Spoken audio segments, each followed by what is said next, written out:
Today's calendar for the committee, we have the proposed state Senate map, which we'll take up first. Then we've got the proposed congressional map, which we'll take up second. The chair anticipates having both of these maps on the House floor tomorrow. With that said, Senator Heiss, gentleman, is recognized to debate the proposed state Senate map. Thank you for the opportunity. I am sure that you all have been highly anticipating the Senate map and looking forward to what changes we may have put together.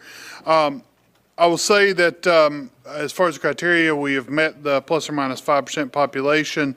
There's no point contiguity in the districts. The things I would like to highlight about the map is that in drawing 50 districts, we only split 15 of 100 counties. We only split 11 out of 552 municipalities. And finally, we only split 19 VTDs out of 2,647 voter tabulation districts.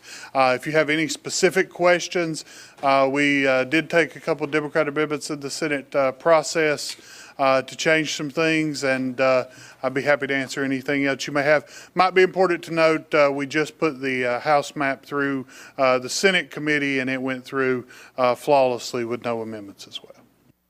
So the chair will note that the leverage is in our hands now. They've already passed our map, so have at it. Further discussion or debate on the proposed state Senate map. Representative Cooper Suggs. Thank you, Mr. Chair, and thank you, Senator. My question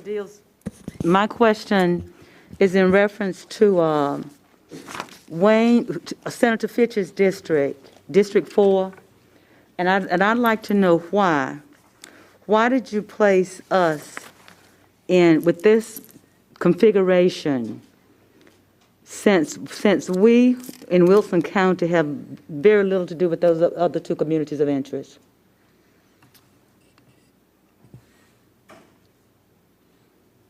Senator Heiss recognized. Yeah, the answer is actually pretty simple. When you look at what are districts 4, 5, and 11, when we follow the Stevenson criteria that exists, District 5 forms a 2-county pod, which those 2 counties contain a single-member district. District 4 is a 3-county, whole-county pod that contains 1 member, and District 11 is a 3-county, whole-county pod.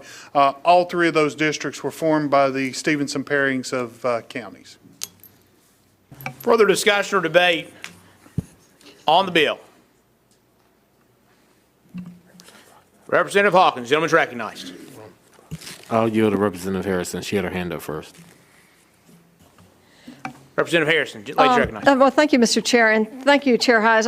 I know that y'all had a healthy debate about the Senate maps in the Senate, and these are y'all's maps, but I think it can't go without saying that a lot of us have concerns about the potential violation of the Voting Rights Act. Looks like not only is Senator Fitch's district, maybe Senator Bazemore, I don't know if there are others, but I think a lot of us feel very strongly that we should have done a racially polarized voting analysis prior to drawing the maps and drawn the VRA map districts first. And I think this map, like the House map, got an F from the Princeton Gerrymandering Project. I think we're looking at litigation, and I think it's unfortunate because we spent $11 million in taxpayer money in the past decade defending indefensible maps, and I just will end it there. Thank you. Representative Brockman. Thank you, Mr. Chair, and thank you, Senator Heiss. I have a question about the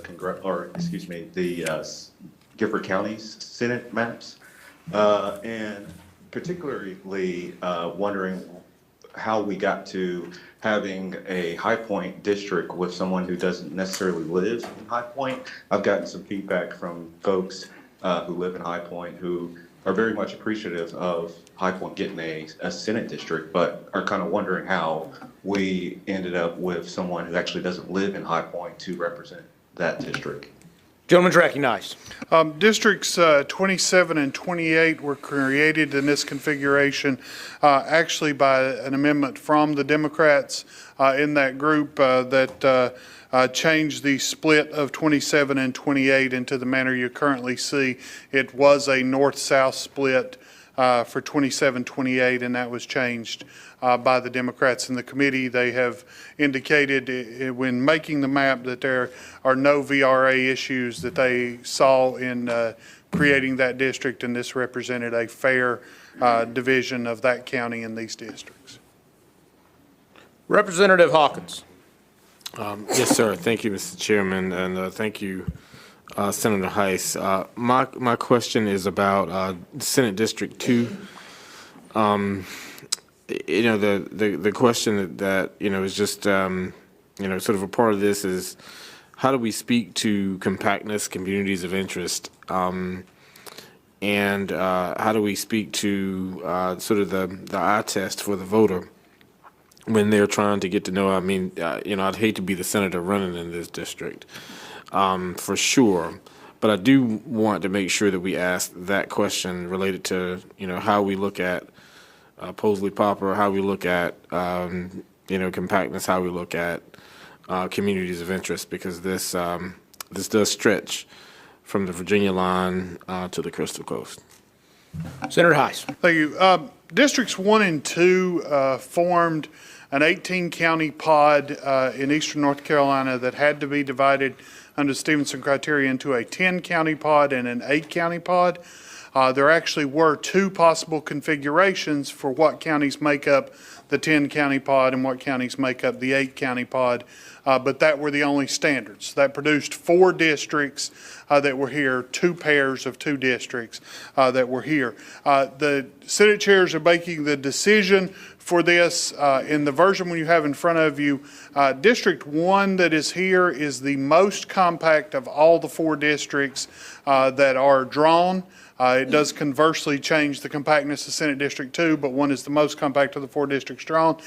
We looked from public comments of keeping as much as possible what are called the finger counties, the 5 finger counties possible.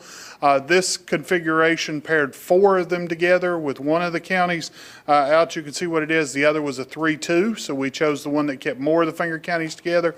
And this looked at the communities of interest for the northern Outer Banks region and keeps the northern Outer Banks region whole in that district versus the other configuration that divided that region. Thank you, Mr. Chairman. Representative Richardson. Thank you, Mr. Chairman. I have a question for the distinguished senator. Looking at Senate District 21, traditionally, we have very little, as much as I love Representative Bowles, Cumberland does not have a lot in common with Moore. We've traditionally been with Hoke and Robinson, or we've been with Harnett. But I mean, there's this little finger joining Moore and the 21 to Cumberland, and why did you switch it from Hoke and put it into Moore, where we have very little in common with them? Senator Heiss. Okay. We did not split as the Stevenson pairings came together. That is, they are contiguous counties. That is not point contiguity between the two, so there actually is an area. And those 2 counties, Moore and Cumberland, formed a 2-county pod with 2 members. In dividing within, we kept as much as Fayetteville as possible within District 19, created the Fayetteville District. The remainder creates District 21.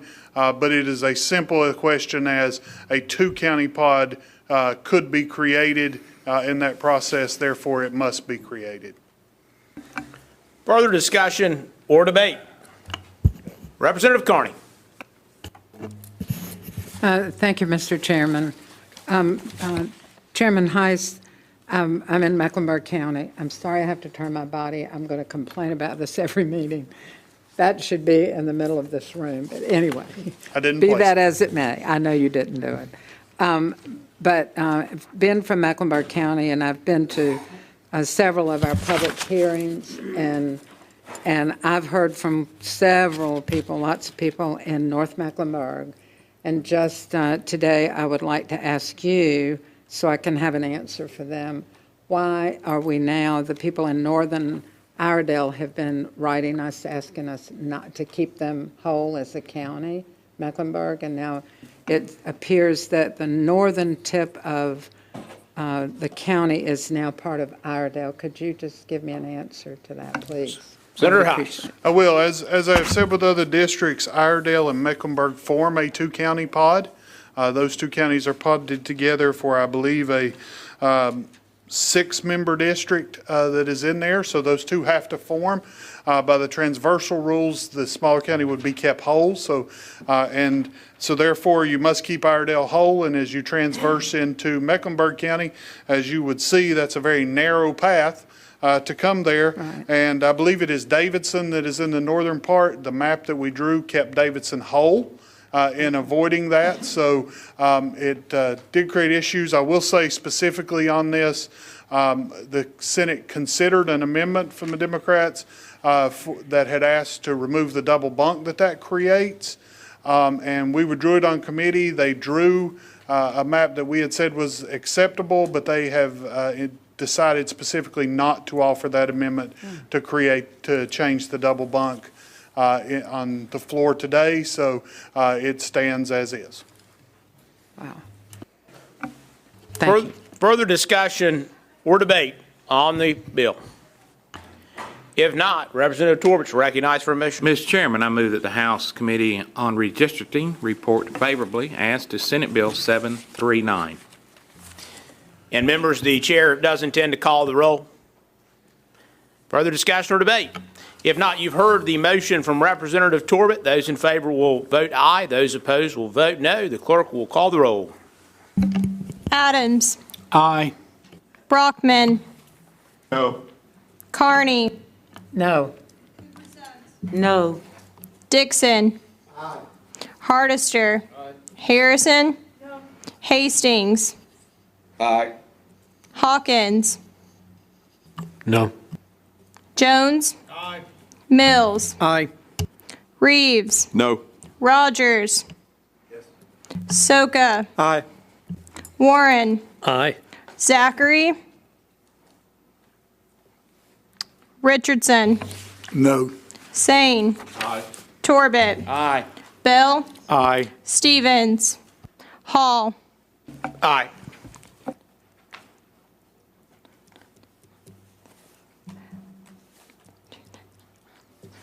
$13 yes, 7 no.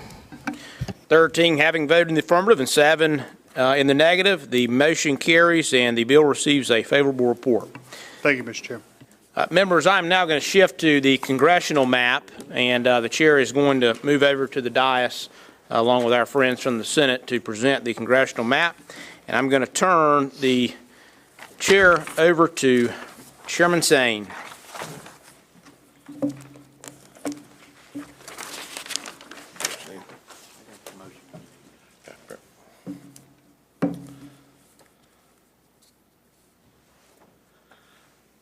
Thank you, members of the committee. Representative Hall, you're recognized. Thank you, Mr. Chairman. Members, I won't say a lot of the same things that I've said already in this committee, but I will just briefly say again that this is an historic process that we've undertaken in both the House Committee and the Senate Committee. It's the most transparent process in the history of North Carolina in redistricting. It's also unprecedented in the decision to not use political data in the drawing of these maps. We've had this room open now for over 3 weeks. Any member who wanted to could come in and draw these maps. Any member of the public who wanted to anywhere in the world who had an internet connection could log in and watch as these maps were drawn live, and they could listen to the audio that was being said at the computer terminal that was being drawn on. Members, I was disappointed to see that no members, none of the Democratic members put forth any congressional maps as member-proposed maps. I solicited those from the floor and also sent emails out to let members know that prior to public comment, we would be putting the proposed member maps out on our committee website. I submitted a map, but I didn't receive any other maps. So, members, as for the map itself that's before you today, I will mention that the House and the Senate have now filed the same map. This is not the initial map that I drafted, but for process purposes, we're going to be taking up the Senate version, even though I did file the same one. The map before you and the map that I filed were both drawn in the Senate committee room. I drew a separate map that was posted on the House committee website, but again, I ultimately decided that the map drawn in the Senate committee was a better map because, among other reasons, it splits fewer municipalities than the initial map that I drew. Also, in public comment, we heard from folks that it was important to keep those finger counties together in northeastern North Carolina, and I advocated for that change to be made, and the Senate chairs agreed with that, and that change was made. And therefore, I felt the map drawn in the Senate committee with those changes was the best member-submitted map. Mr. Chairman, I will turn this over now to Senator Daniel to speak to the map if he sees fit. Thank you, Representative Hall. Senator Daniel, you're recognized. Thank you, Mr. Chair and Representative Hall. And I guess if it pleased the chair, I can go through and give a general description of each of the 14 congressional districts, just as we've done in the House or in the Senate. So let's start in the east with Congressional District 1. So this is a coastal district that's anchored in eastern North Carolina. It contains 15 whole counties. I won't go through those because you can see them there. And it contains 2 partial counties, which are Onslow and Pitt. The district takes in the Outer Banks and most of the state's shoreline. Its shape is mostly dictated by the Atlantic Ocean. And in this district, there are 0 municipalities split by the district boundaries, and VTDs are only split for the purpose of equalizing population to 0 deviation. The district keeps all of the finger counties in northeastern North Carolina together in the same district, as well as most of the counties that run along the Virginia border. And that was some of the public comment that we had heard during public hearings, that the finger counties, it was important to them as a community of interest to be kept together. Congressional District 2 is a district taking in most of rural northeastern North Carolina. It contains 16 whole counties, and there are 2 split counties, Pitt and Wayne. There is 0 municipalities split by this district, and there is 1 precinct split in Pitt County and 1 split in Wayne County for the purpose of equalizing population. Congressional District 3 is a district based in southeastern North Carolina. It improves upon the compactness of the current district by keeping mostly rural counties closer to the coast in the same district as the remaining coastal counties. It contains 7 whole counties and 1 split county that is Onslow. The district contains 0 split municipalities, and the only split VTD is required in order to equalize population. So this district is also a product of public input from some of the comments at the New Hanover public hearing, and I guess that's all for Congressional District 3. Congressional District 4 is a nearly perfect 4-county district south of where we are right now. It includes Cumberland, Harnett, Johnston, and Sampson counties, and a small portion of Wayne County that is necessary to balance population. These counties have similar geography, industry, and proximity to the population base in the region near Fayetteville and Raleigh. The district is extremely compact and contains 0 split municipalities. There is 1 split VTD in Harnett County and 1 in Wayne County. Both were split to equalize population between the districts. Moving on to Congressional District 5, it's based entirely in Wake County. It is made up of the following municipalities: Garner, Knightdale, Raleigh, Rollsville, Wake Forest, Wendell, and Zebulon. Raleigh and the other municipalities in Wake County share common interests. Many people live and work and commute between these different cities and towns in Wake County. There are no split municipalities in this district, and any VTDs that are split are done for the purpose of maintaining municipal boundaries or equalizing population. Congressional District 6 is made up of Durham County, Orange County, and the portion of Wake County that contains Apex, Cary, and Morrisville. This is a district that has existed in one shape or form for decades. As the population has grown in the area, it has been concentrated more specifically in the Triangle. It is home to some of the state's most prominent universities and hospitals. Along with Charlotte, it is the preeminent urban population base in our state.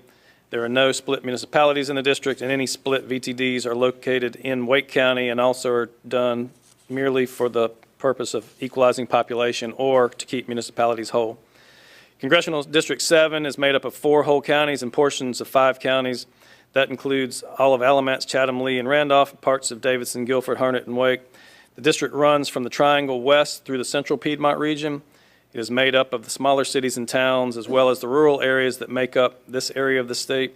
There is only one split municipality in the district, as it contains a very small portion of Greensboro. VTDs are only split for the purpose of equalizing population and keeping cities whole. Congressional District 8 is made up of 8 whole counties and part of one county, Mecklenburg. The district takes in most of the counties considered to be in the Sandhills region.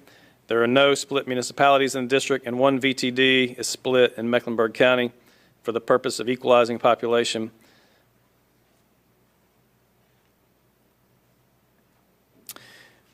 By adding Anson, Montgomery, and Richmond, we believe this district will be rooted in the Sandhills region and represent that region of our state well.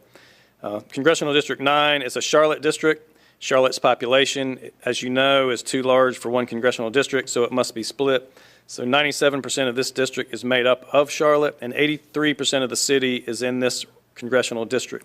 BTDs are split only to equalize population and ensure that there are no other municipalities in the district. Congressional District 10 is made up of 3 whole counties, Cabarrus, Davie, and Rowan, as well as parts of Iredell, Davidson, and Guilford. This district takes in the counties and suburban and exurban areas that stretch between the 2 population centers of the Charlotte and the Triad. There is only one split municipality, as mentioned before, which is Greensboro. The district does contain all of High Point, and VTDs are split only for the purpose of equalizing population. Congressional District 11 is based in the northwestern corner of North Carolina. It's made up of 8 whole counties. The district also contains a portion of Guilford County and one precinct in Watauga where the current incumbent lives. There is one split municipality, again, that's Greensboro, but more than 90% of Greensboro residents are kept together here in this congressional district, and that was one of the things that we tried to do in order to honor the spirit of the criteria, which was to consider municipalities and to try to keep them whole. As a community of interest, we would try to keep as much of the population of a town together as possible, or a city together as possible. Congressional District 12 is made up of 4 whole counties and 1 partial county. It contains all of Catawba, Forsyth, Lincoln, and Yadkin, and a portion of Iredell. It is a compact district that connects the suburbs outside Charlotte to the area in and around Winston-Salem. It contains no municipality splits, and it splits VTDs in Iredell only for the purpose of equalizing population. Congressional District 13 is made up of 7 whole counties and the portion of Mecklenburg County that contains the municipalities and towns to the west and north of Charlotte. The only municipality split by this district is Charlotte because it has to be split, and VTDs are split only to equalize population. Finally, Congressional District 14 is a western North Carolina district that takes in most of the mountain counties in the westernmost tip of North Carolina. It contains 14 whole counties, which I won't read, but you can see there on the map. It splits 1 VTD in Watauga County to avoid double bunking 2 incumbents. There are no municipalities split by the district, and this district was based in part on public comment that we heard during the comments that suggested that the Western District should go more north towards Watauga County rather than taking in some of the southern North Carolina, southwestern North Carolina counties. So to summarize, going through the committee criteria that was passed by the Joint House-Senate Redistricting Committee, all of these districts are drawn to 0 deviation or to 1 person less than ideal. There is no point contiguity used in this map. It divides only 11 counties. It divides 24 VTDs out of over 2,600, which is less than 1%. So over 99% of VTDs are kept together. And it divides only 2 municipalities in the entire state, one of which had to be divided just based on numbers. Racial data was not used in the drawing of this map, and neither was partisan data used drawing this map. Member residence was considered when possible, and community considerations were made to try to keep communities of interest together, particularly in terms of towns and cities. So, Mr. Chair, that's the description of the map. Sorry if it was too lengthy, but it was shorter than the 50 Senate district description we heard from Senator Heiss and our own committee. So. Your brevity is greatly appreciated, sir. I see that Representative Harrison has a question. You recognize? And then next, I mean- Representative Richardson after that. It may be a comment. Is a comment appropriate this time? I mean, You may make a comment. okay. I appreciate that. I'd start going into questions about why Greensboro was split the way it is, but I think you probably answered it the way you're going to answer it. So I don't want to waste anybody's time. But I did want to note, well, a couple things. And I appreciate that the chairs have all tried to make this a very public, transparent process. And at the risk, it's not a hearing in Guilford. It was in Forsyth or Alamance, and some participated online of the.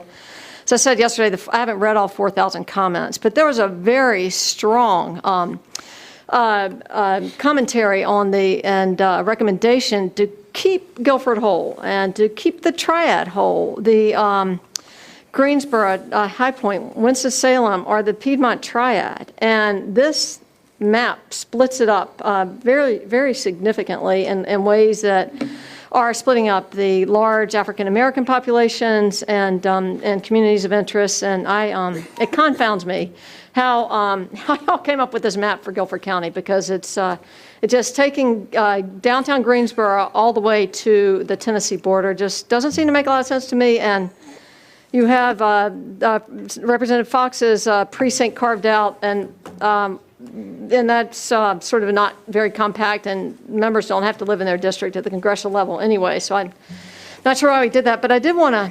So I do want to note that this is a problem. It's a problem with all the 3 major urban counties, and I'll let the others speak to their respective counties. But the folks in Greensboro are pretty upset about it. So I wrote my notes. So I took notes on everybody who spoke at the post-map drawing, and the maps were described as ludicrous, racially unfair, grossly partisan gerrymander, disconnected, scary, undemocratic, dishonest, confusing, and more. And I think that there was sure a better way to do this. Right now, Congressional District 6 is entirely Guilford County and half of Forsyth County, and that's worked out very well. And the folks who spoke at the public hearing talked about how the current Congresswoman Manning has done a great job representing the interests of the Piedmont Triad.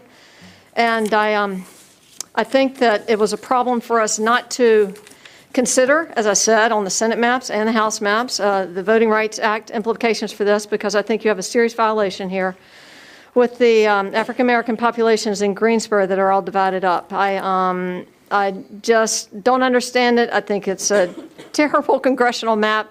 The partisan analysis shows this as a possible 11-3 in a 50-50 state, and that's just flat wrong, and that's all I'm going to say. Thank you.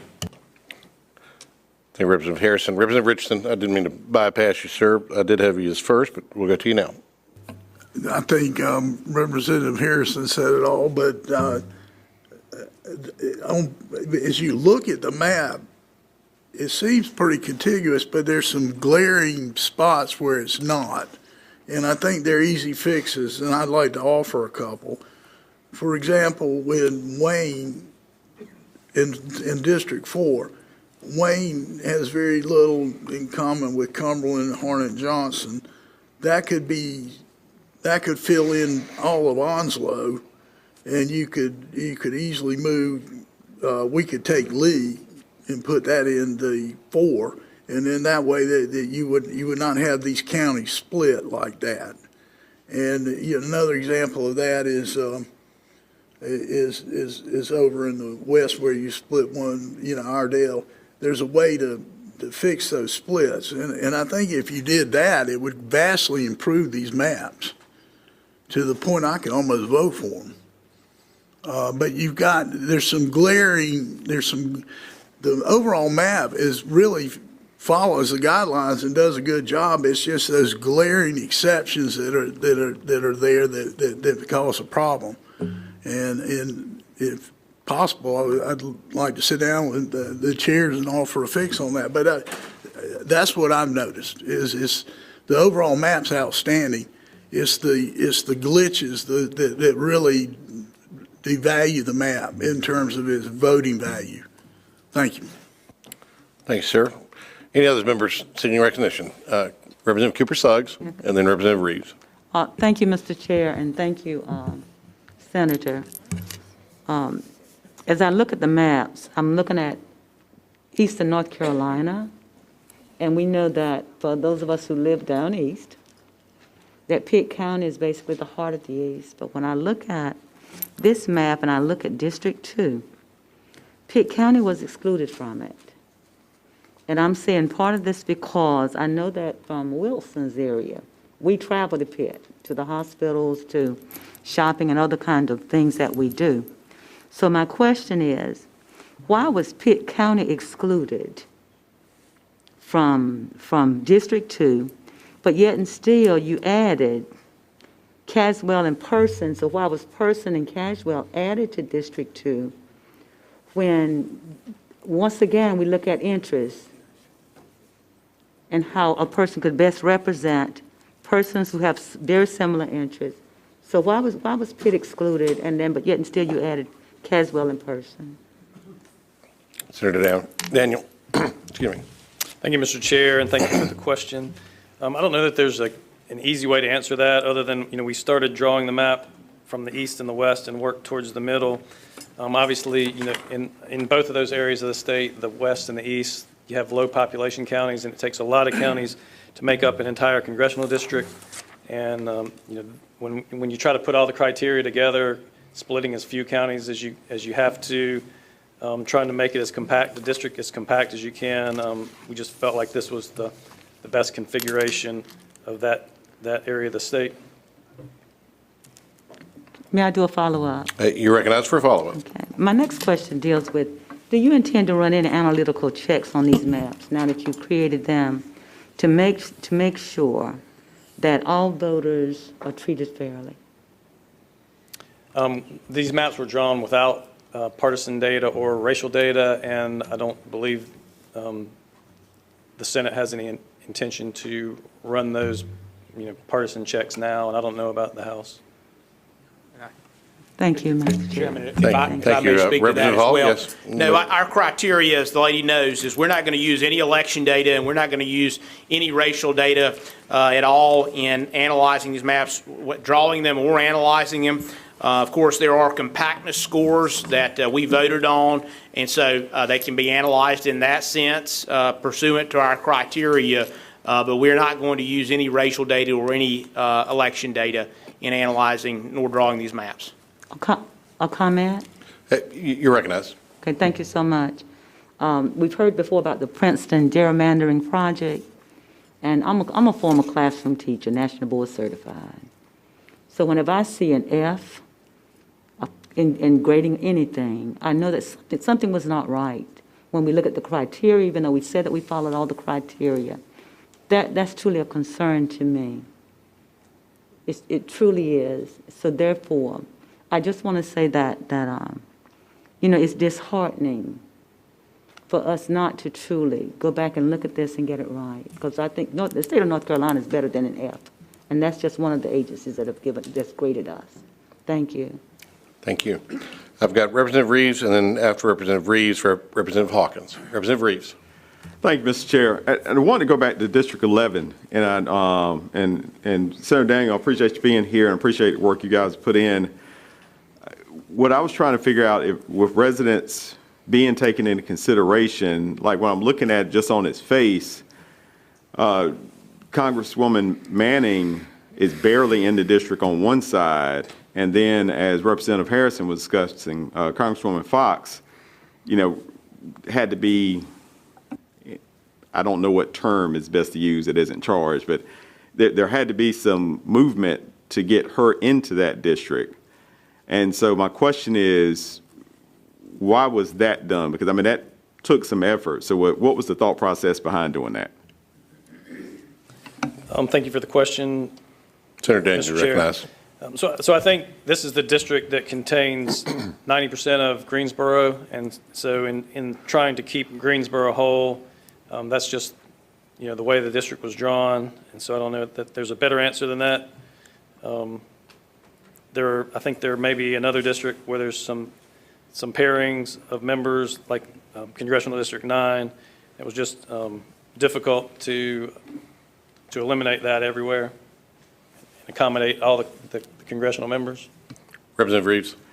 Right, and I understand that. Like, for instance, 9 is the first thing you look at clearly because Congressperson Adams and Congressman Bishop live right beside each other almost. But, here, for instance, if we're keeping Greensboro whole, it seems you just take the 10% of Greensboro that's not in this district and include that, and don't include that finger that goes into Watauga.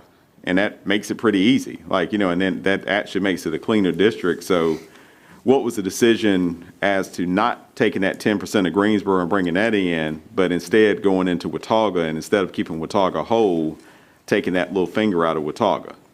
Because, and I guess to take it to its next logical conclusion, Congresswoman Fox was going to get double bumped either way, but I think Congresswoman Manning could have easily not been double bunked. So that's why I'm asking that. Senator Daniel.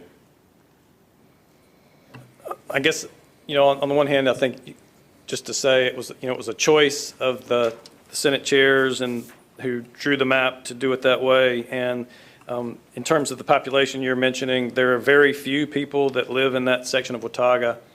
So it wouldn't be apples to apples in terms of, you wouldn't be able to get much more of Greensboro. I don't think you could probably, you may not even be able to get 1% of Greensboro to swap for that. So, Okay. Representative Reeves. Thank you. And my next question is, I know that there are different interpretations as to how the Voting Rights Act applies to redistricting and how we take that into consideration. My question is, how do you feel the Voting Rights Act applies in terms of trying to make sure that we're complying with it in drawing congressional maps? Mr. Representative Chairman, Hall? if I could take that one. Yes. Representative Reeves, and as you know, and we've talked about this previously in committee, courts have said that there is not sufficient evidence of legally significant racially polarized voting in North Carolina, and therefore we believe that the legally safest way to draw these maps is not using race at all. Representative Reeves. Okay, well then, so going on the assumption that applies on the congressional maps the same as it does with our Senate and House maps, if I'm understanding that, and I really am trying to make sure I'm not restating anything incorrectly, so the position you've taken when drawing this map or any of these maps is saying that you would have to have evidence of racially polarized voting to then affirmatively go in and try to make sure we're complying with the VRA. Is that correct? Representative Hall. That's generally my understanding of the law, but again, as we know in the past few cases we've seen, or the Covington case, they found that there was not sufficient evidence of that.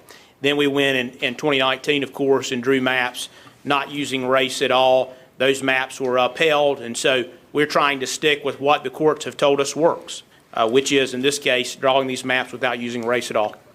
All right. Thank you. Thank you. Representative Hawkins. Thank you, Mr. Chairman. And Representative Reeves and Cooper Suggs mentioned a lot of things that I also had in mind, but I want to speak to two things. First, are the communities of interest, and I'll start with District 6, if that's okay, Senator. You mentioned that there were very few sort of breaks in municipalities. Is that true? And the question for District 6 is, were you able to keep Morrisville, Cary, and those areas together in whole? Well, I'll ask that question first, and I'll ask my follow-up, Mr. Chairman. So, Senator Daniel. Thank you, Mr. Chair, and thank you for the question, Representative Hawkins. So my understanding is there's only two municipalities split in this entire map, which is Greensboro and Charlotte. If you want staff to verify, I'm sure they can do that. It should be in the stat pack. So all the towns you mentioned, they should be kept whole. Okay. Follow, Mr. Chairman. You're recognized for a follow-up. Thank you, Mr. Chairman. And so when we're looking at Wake County, and I know you did go over this in your overview, but do you think there was another way that we could have drawn this district without breaking up, arguably the largest county in the state in three ways? Did you see any other alternatives? I know you probably went through many, many versions of this, so I'm not doubting that, but I just wanted to think if you all thought that this was the best way and the best potential configuration, because it does sort of break that county into three. And I don't necessarily know, because I'm like you, I don't use partisan or racial data to analyze these, and we'll not know until much later, right? Until actual maps are until people run on these maps. But I do wonder, why that was the choice, and if you had any other strong alternatives that could have potentially kept Wake County broken into two at least, because you're right, it will hold one congressional district on its own and have to be broken. But this breaking it into three just seems like it does sort of break areas that work all together. And I give context to that because Research Triangle Part 6 sits on the eastern portion of Durham, and some of those people in Cary and Morrisville do participate in the economy that Durham creates. But it just seems a little unnatural, is the word I want to use, for that southern portion to be connected to Chatham, Lee, and others. Senator Daniel. Thank you, Mr. Chair. So, Representative Hawkins, if you followed the discussions in the Senate Redistricting Committee, there were some other alternatives that were offered by, members of our opposite party that, took a different approach than we took.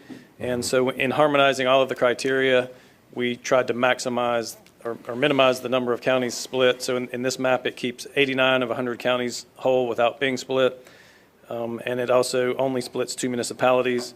So we chose to place weight on those criteria in drawing the map, and that's just what we did. But, there are other choices that could have been made, and there were other options that were offered. Yeah, follow up, Mr. Speaker. So that actually, You recognize Representative Hawkins. That was actually an incredible lead into my next question is when you were giving weight to criteria, and we've asked this question of Representative Hall as well in ours, and so we're familiar with his answers, but this one for you, Senator, is as you went district by district, did you prioritize those that you just mentioned, or did you sort of standardize the way that you put weight on the criteria? And that's a really interesting question for us to sort of understand how you sort of went through the list and decided across the state or just district by district. Senator Daniel. I don't know, Representative, if there's an easy way to answer that, because it's as you go district by district, you just try to harmonize the criteria. I think we tried to harmonize it in each district. It makes it difficult in congressional district mapping because you have to have zero deviation between the districts, which makes the choices difficult. And I know, like Representative Richardson was talking about, you could move this here and move this here. Well, every time you shift something, then you really can't just change one district. You have to, you kind of have to draw a whole map. And but I would say that we did, we were, as I cited the statistics of VTDs, county splits, and municipal splits, because those were three things that we thought were very important. Okay, good. Last question, Mr. You recognize Source Representative statement. Hawkins. Thank you, Mr. Speaker. And I do want to go back to the 11th. Again, and I'm always a fan of sort of, if it's hard to figure out, sometimes we just need additional time to let, sort of cooler heads prevail. After, of course, we've had the opportunity to look at these maps, and everyone actually has something, they've had their feedback and had, opportunities to lay their eyes on this. It does seem in the 11th, as Representative Reeves mentioned, that there's just another potential alternative. Now, I know that Representative Hall is okay with that because he's an App State grad, and being connected to App State is probably preferable for him. But when it comes to sort of the eye test, having that finger jut out when we could have included a little more of Guilford County, and this is District 11, just seems to, ensure that, again, communities of interest are put together, compactness is sort of ensured, and that, again, it just for the voter, sort of catches the eye test. And not to mention in the double bunking, also, have to sort of mention that, sort of using your words, not mine, that a choice had to be made about who was double bunked and where. And it seems that, you know, I'm a college football fan, and App State is a great college football town, but it just doesn't have much interest with the remainder of the district. And so I'm always concerned about that as we try to explain these things to voters, because though we don't live in those areas, of course, all of our constituents ask us how these things come to be. And so I want to make sure that I'm giving that as a statement, but also giving you an opportunity to sort of think through how we can explain that in particular, because if we can't, that means I'll go back to my famous statement that I was a May baby, and so nothing wrong with a May primary, and us really pushing this back and doing the best that we can to best serve the people of North Carolina.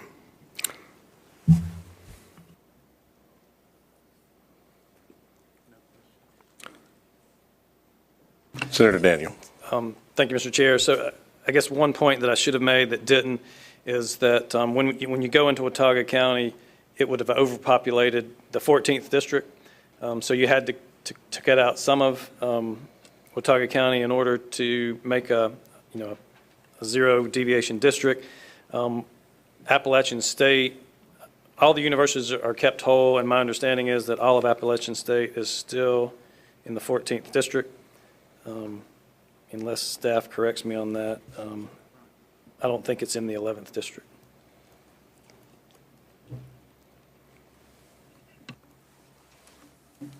Very good. Any others wishing recognition? Representative Hawkins. I didn't know if staff was going to verify that. Stand by.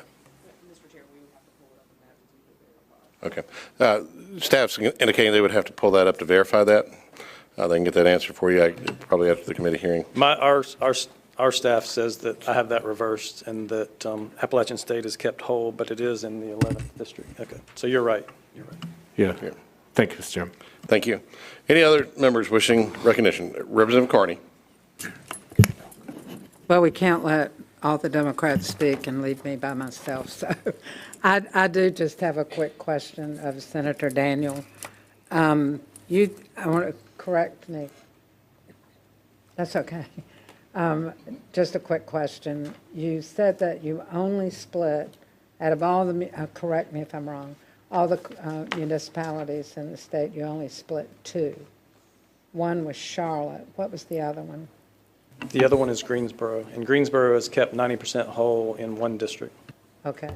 And I probably should know this, but in the last, currently now in Charlotte, in the congressional seat that's in there, is the city of Charlotte split? Senator Daniel. I don't have the current congressional map with me, so I can't answer that question. Okay. And so, and maybe staff might know, but I can find that out later. And staff, Mr. Chair, might be able to answer the question. Okay. Refer to staff. They're looking that up now. Okay. And so you, Senator Daniel, you were saying that they were split because the need to disperse the population. Is that what you were saying? Senator Daniel. Mr. Chair, yes, ma'am. So the only city that was required to be split was Charlotte because it was too large for one district. So we kept as much as we could in one district for that municipality. Okay. I appreciate that. Thank you. And I have online on WebEx, Representative Brockman. You're recognized, sir. Thank you, Mr. Chair. And this is a simple question. Representative Harrison mentioned that we would be producing maps that would produce a result of 11-3. And we've heard time and time again from our constituents during this process that we should be producing fair maps. Fundamentally, I would ask is, do you think that these, are we living up to the expectations of our constituents if we produce maps that are 11-3? Is that fundamentally fair? And are we living up to what is being asked of the constituents, of all of our constituents? Thank you, Representative Brockman. Representative Hall? If I may. What I would respond to that with is this, and I've said this many times, but it, again, bears repeating. Never in the history of this state has this body chosen to not use election data. The law would allow this body to hire some outside consultant to use a computer algorithm to go in and try to maximize whatever advantage the body wanted to maximize. But we have voluntarily decided that we will not use election data. And we haven't done that. That wasn't done in the drawing of this map. It wasn't done in the drawing of any of the maps. And that's significant. It is a big deal to decide to hold back from doing that and say we're not going to use election data to draw these maps. This committee adopted a set of criteria using traditional redistricting principles. And as a result of those principles, this is the map that you have before you. I have no idea what the outcome of this map will be because I'm not looking at election data. But I have looked at our criteria, and this map complies with our criteria. And so to answer your question, yes, I am happy to present this to my constituents and to the people of North Carolina. Thank you, Representative Hall. Are there any other members seeking recognition? Representative Richardson. Mr. Chairman, you're a wonderful lawyer. And you can say, and I know you didn't look at election data per se, but when a map shows a favorable rating in 11 districts and a favorable rating for the other party in three districts, it's an awful big coincidence that that somehow wasn't intentional. And I don't mean it that way. What I mean it is that it's impossible for your party or my party to draw fair maps. And that's why we need to go to an impartial redistricting commission. I don't impute any ill will in what you did or whatsoever. You're the majority party. I really don't. And I don't think you intentionally did it by numbers. But you're an astute, intelligent man, and you can look at areas of populations and know where the voter turnout's going to be and what the voter turnout's going to be like. And it's virtually impossible for either party. It is to produce a map that would be totally fair to everybody. So I don't want to call you on it, but I feel like that we've got to be honest about this to a degree. And these maps do favor your party, and they should. You won. But we should go to an impartial redistricting commission for that very reason. Thank you. Any other comments, any other questions before the committee? Seeing none, Representative Torbett, you're recognized for a motion. Thank you, Mr. Chairman. I move that the House Committee on Redistricting report out as favorable to Senate Bill 740. The committee has heard the motion. As per the request, we're going to go to a roll call vote, and the clerk will call the roll. Adams. Aye. Brockman. No. Carney. No. Cooper Suggs. No. Dixon. Hardister. Harrison. Hastings. Hawkins. No. Jones. Mills. Aye.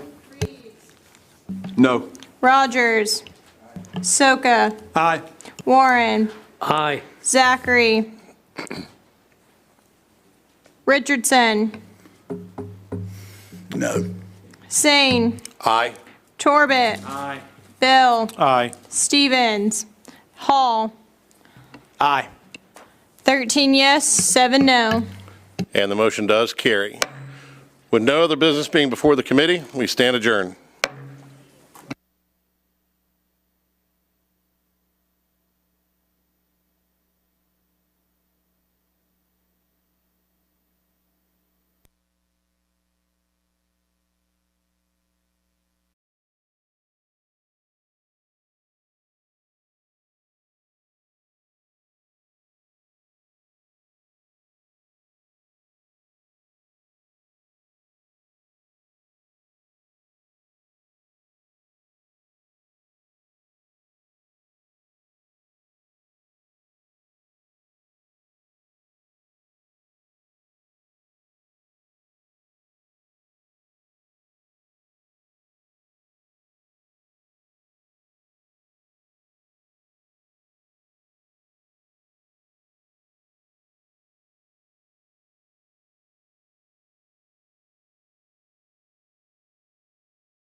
Can I get 5?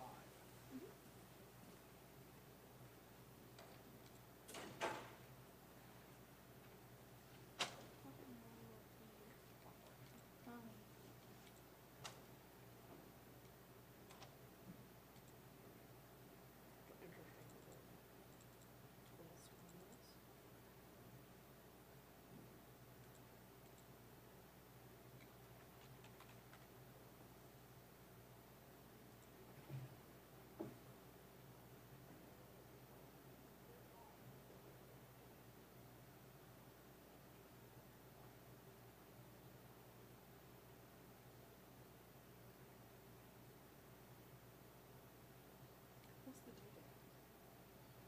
January 16th. So you're doing the Marshall Grants. Oh, yeah. Oh. Somewhere in my head, I had December, and I was like, wait a minute, it's already November 3rd. No, my wife was adamant that we get everything put together. That's fine. I think we did our nursery like 2 weeks before. I think the crowd may have had a bit of a change. Yeah, I said one of the bookshelves. If you had put the crib together before the baby got started, you might not have started the baby. Yeah, yeah. One of the bookshelves that we got, it's like 2 pieces on top of each other, and each of them has the backing that you have to put in. It's like a slat of wood, and it had 46 screws in each part, all that you couldn't drill in. It's like IKEA or Yeah. Target or something. And it took me, it was to the point of, I did the top one, took a drill into the bottom one. I didn't care if I stripped it. I did not care one bit. Like, it's just going together, and I don't care how. I don't care how it looks. Yeah, gave up on that.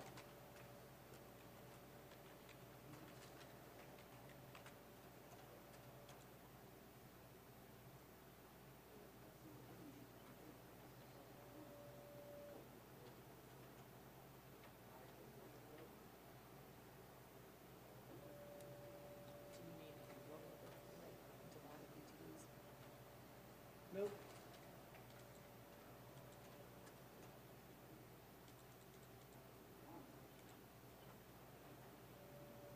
Could we get one zoomed out of that whole, I think it's District 1. I think that's all I want in District 1. You may not be able to do that, but this is the northeast. Can we just throw VTDs on it from this view? It may not work. Do you need anything? That's perfect. Nope. How about I make District 1 a slightly different color for this purpose? Okay. Make them a little easier to see.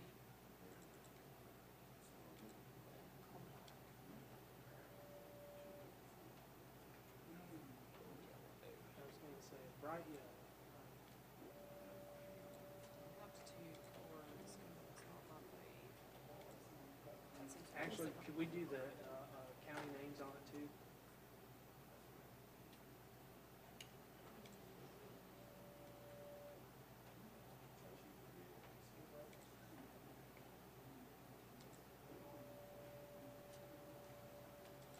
This is one where, Yeah. If it's not going to work, it's not going to work. yeah, it's not gonna work. Okay. This one. Fire away. But we will get that resolved.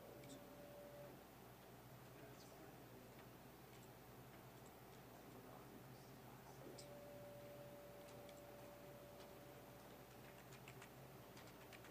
Did they take away all of those full congressional maps? No, we have some in Yeah. the cart. No, they took the cart to Lubbock. Yeah. I think there's one right there. I've got an extra right here.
with your free time? That's the bigger question.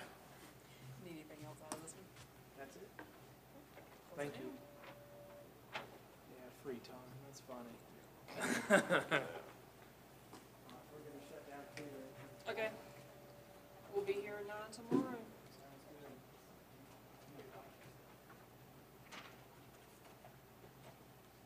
We're all done? We're shutting down. Okay.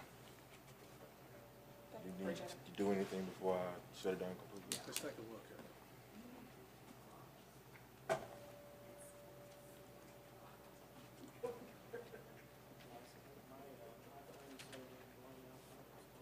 Yeah, here's the recording. Okay, I'll grab the recording and cut that and put that online tomorrow. So you did hear it say we're gonna start opening up everything at 9. It's all the same. Okay. Yeah, tomorrow. You just shutting these down? Yeah. Okay. If you wanna go shut those strings down, Those two, just, don't delete them now. right. What do we need to do from the, where are we gonna put the video from that meeting and stuff today?